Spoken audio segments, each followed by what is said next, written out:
Il existe une île, au bout du monde, où les arbres sont des géants. Ils peuvent atteindre 100 mètres de haut. C'est en Tasmanie.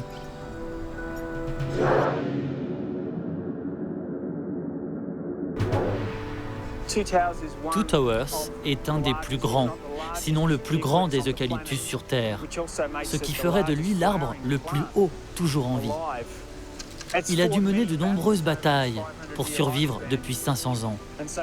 Nous avons cette chance qu'il soit encore là. Chaque fois que je le vois, je suis ému qu'un arbre aussi majestueux soit encore ici.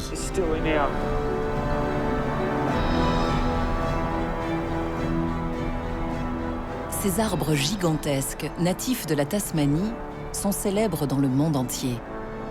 Ce sont les Eucalyptus regnans. Cette forêt est un vestige des aires géologiques les plus anciennes de l'histoire de la Terre. Autrefois, la forêt couvrait entièrement l'île. Coincée entre l'Australie et l'Antarctique, la Tasmanie est restée longtemps inhabitée. Ces arbres géants, seuls maîtres de l'île. Mais aujourd'hui, 1 demi-million d'hommes vivent ici.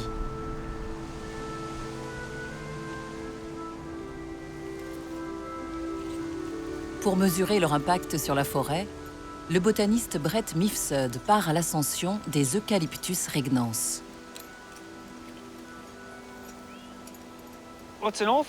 C'est une honte, parce qu'une grande partie de la forêt tout autour est exploitée. Il y a tellement de géants qui ont disparu. Et il en reste encore si peu debout comme lui, sur lesquels on puisse grimper pour les étudier.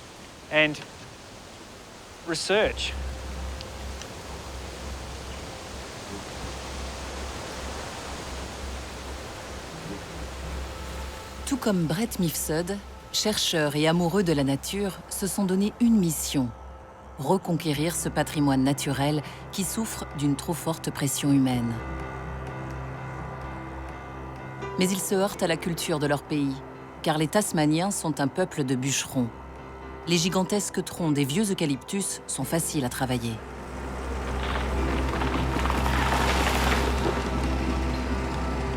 En seulement 25 ans, ils peuvent atteindre une hauteur de 50 mètres.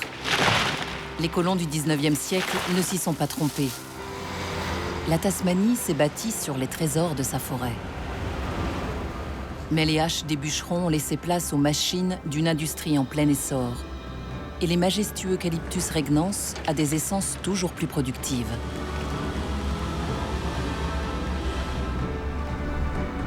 Résultat, après 2 siècles, un tiers de la forêt originelle de Tasmanie a disparu. Une destruction qui divise le pays tout entier. D'un côté, les militants écologistes, gardiens de cette forêt si vulnérable. De l'autre, les forestiers, fiers de leur tradition et garants de l'économie de l'île. Les affrontements sont si violents que les médias l'ont baptisé la guerre des arbres. Cette guerre dure depuis plus de 30 ans. L'enjeu est de taille: sauver la forêt de Tasmanie et ses derniers géants. Parmi ces activistes, Vika Bellet est le porte-parole de la Wilderness Society, le mouvement pro-arbre le plus puissant de Tasmanie. Les Eucalyptus regnans sont devenus les porte-étendards de ce combat qui s'est d'abord construit sur le terrain politique. La guerre des arbres est à l'origine de la création du premier parti écologiste au monde.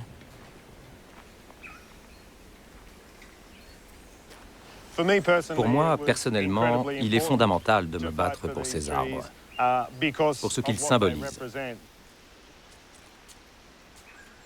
Et de les voir abattus, brûlés et transformés en papier, cela démontre un total mépris, un manque de respect pour la nature et pour notre planète.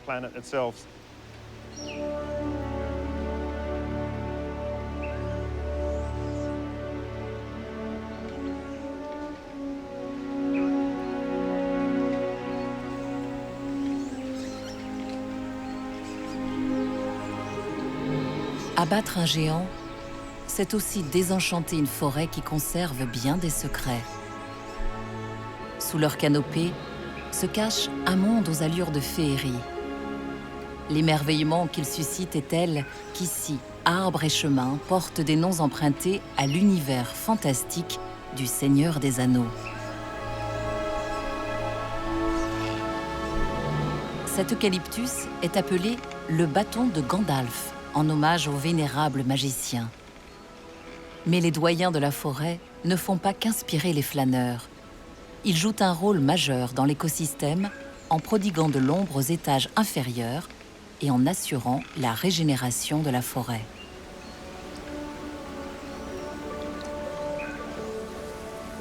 La Tasmanie est l'hôte d'une forêt humide tempérée, un milieu naturel étonnant face à une Australie aride et touchée par la sécheresse. Pour coloniser cette île gorgée d'eau, l'eucalyptus a usé d'une stratégie remarquable. Il a créé près de 800 sous-espèces spécialement adaptées à l'humidité.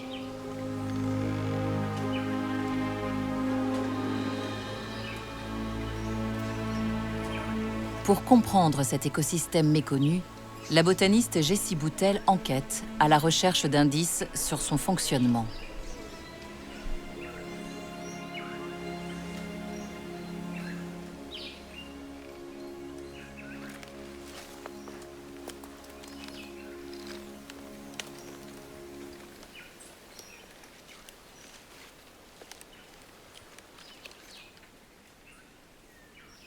« 36,5 ».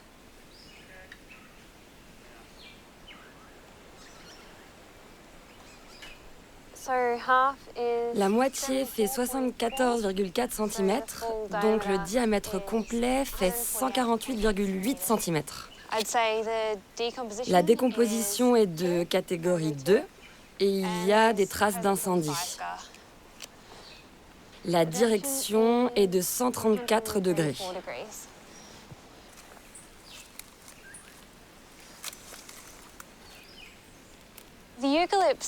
La plupart des très grands eucalyptus disposent d'une très large canopée qui a tendance à faire de l'ombre à tout ce qui se trouve en dessous.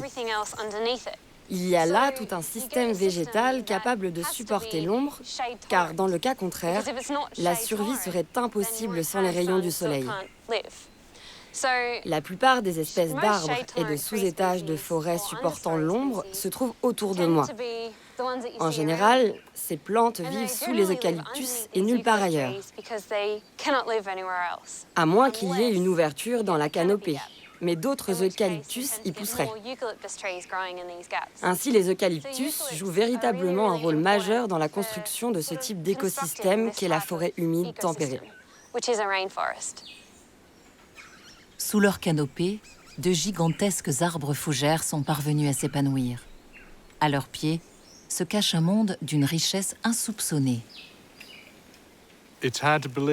On a du mal à le croire quand les arbres sont si spectaculaires et les fougères si imposantes.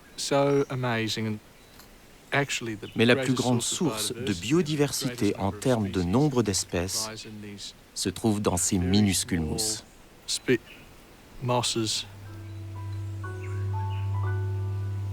La forêt humide tempérée de Tasmanie est encore méconnue. Combien d'espèces se cachent-elles à l'ombre des grands arbres? Cette exploration miniature est le projet du biologiste Scott McAdam. À ce jour, il a identifié des centaines de variétés de mousses et de fougères microscopiques.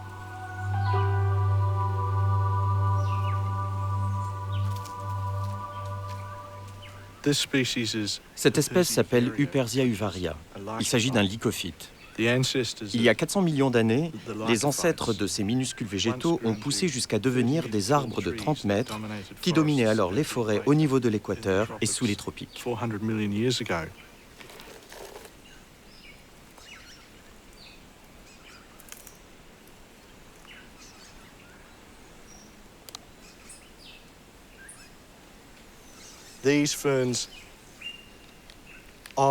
Ces petites pousses sur le tronc de cette fougère arborescente sont tout à fait uniques. Elles sont très sensibles à la quantité d'eau présente dans leur environnement. Elles sont capables de se dessécher complètement, puis de se réhydrater lorsqu'il pleut. Nous ne savons pas encore comment.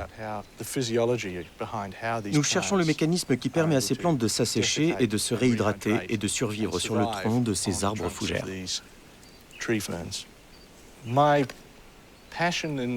Ce qui me passionne en science, c'est l'évolution. Le projet sur lequel je travaille actuellement est consacré à l'évolution de ces plantes terrestres, quant à leur utilisation de l'eau et comment elles ont pu s'adapter au fil du temps.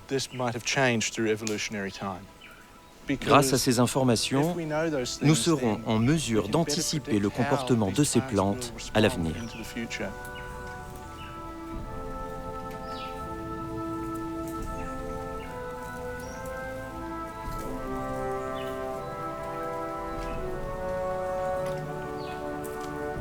Ces fougères minuscules sont une machine à remonter le temps. Ces organismes étaient là avant même l'apparition des dinosaures.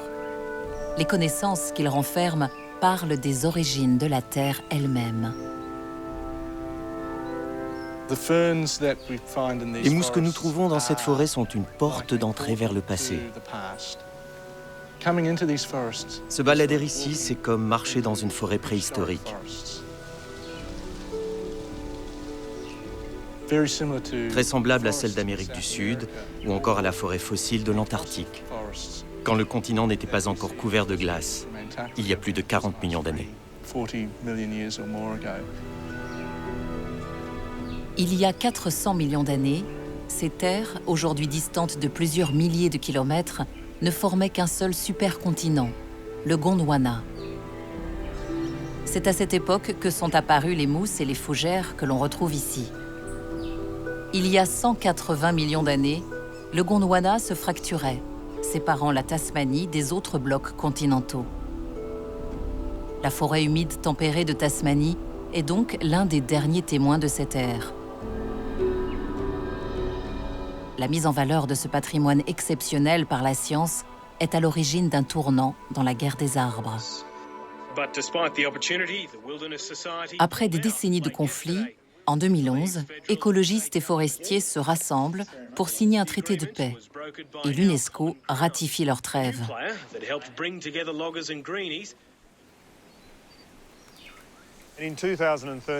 En 2013, après des années de protestations, de campagnes et de recherches scientifiques, le comité de l'UNESCO a décidé de classer certaines forêts de Tasmanie au rang de patrimoine mondial de l'humanité.